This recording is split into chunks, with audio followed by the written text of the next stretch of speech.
what happened before the foundation of the world, Jesus didn't die. He offered himself to identify with us. Should we end up in our fallen nature, he offered himself to that identification so that he would enable us to live. Therefore, he would embrace our death and then come to die, but he didn't die per se. It's the identification. It uses language, the lamb slain before the foundation of the world, because that is an identification of what happens with a lamb. Now, God didn't want sacrifices and offerings, so he wasn't going to kill Jesus in that sense. So what was going on was Jesus was giving himself in identifying with us so that we would always be restored to him.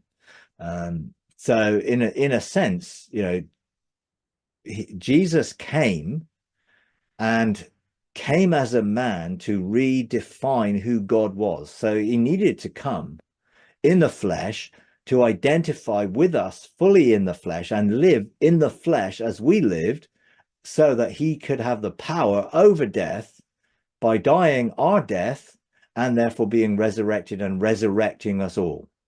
So if he hadn't have come in the flesh, he wouldn't have identified with our flesh on earth and therefore took our death. So yes, he needed to die, not because God punished him or God killed him, but we killed him, and he used that to bring about the good of our resurrection. So we all died with Christ, we were all buried with him, and we were all resurrected with him. But Jesus didn't die before the foundation of the world. He gave himself that he would come and identify with us if we were to fall. So it was a safety net, if you like, that meant that God fully identified with man, so that God would always restore us. Ephesians 1:4, that we would be restored to face innocence. That was God's intention, and he made sure that that was going to take place.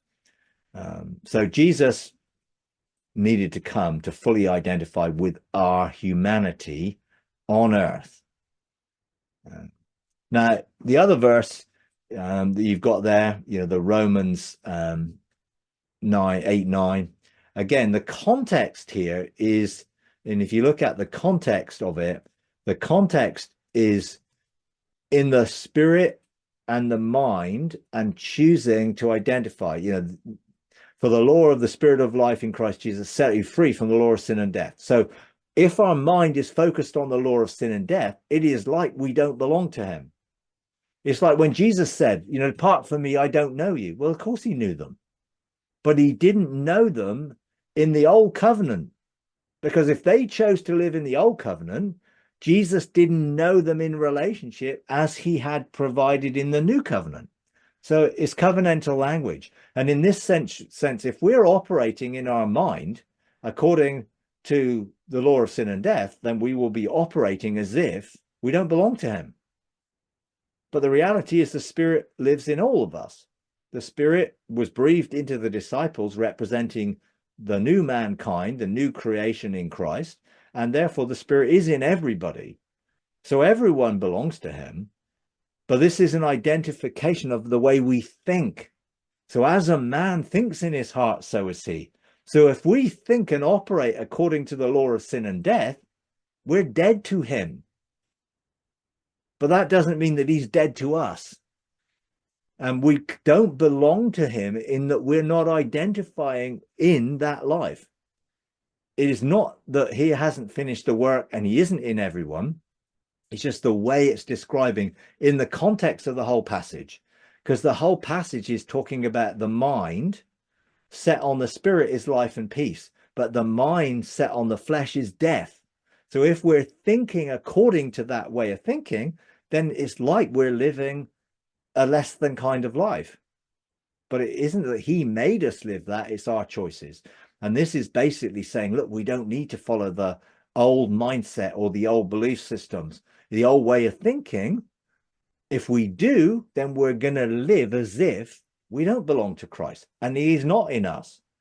Because how many people don't know he's in them because they're still believing and operating according to the law of sin and death and the mindset of the flesh. So we need to operate in accordance to the mind of the Spirit and therefore be in agreement with him. And then we will fully operate in that full truth that actually the reality is he's living inside of all of us and we all belong to him because we're all his children. You know, being lost doesn't mean a lack of ownership. It means that we're not connected to the owner, hence the parable. The father was still the father of the prodigal son, but he was disconnected because the prodigal son had walked away from him. The reconnection came when the prodigal son returned. The woman was looking for the lost coin. She still owned the coin, she just couldn't find it. So she was disconnected physically from it. Therefore, it was lost, but it still was owned by her, even though she couldn't find it. So in this sense, we belong to Christ. He's in all of us. But if we do not live in that, we act as if we're lost. And that's really what it's talking about there. So I just encourage you again, just to stay in that place of rest, enjoy the wonders of living in that place where there is no condemnation for those who are in Christ Jesus, because we're living in the spirit of the life in Christ, who set us free from the sin of law and of sin and death. And that is the place to stay in, the place of rest, and to engage in that place of rest and stay in that place. If you enjoy these videos, would you please take a moment to like, comment, and subscribe? It really does help. Thank you very much.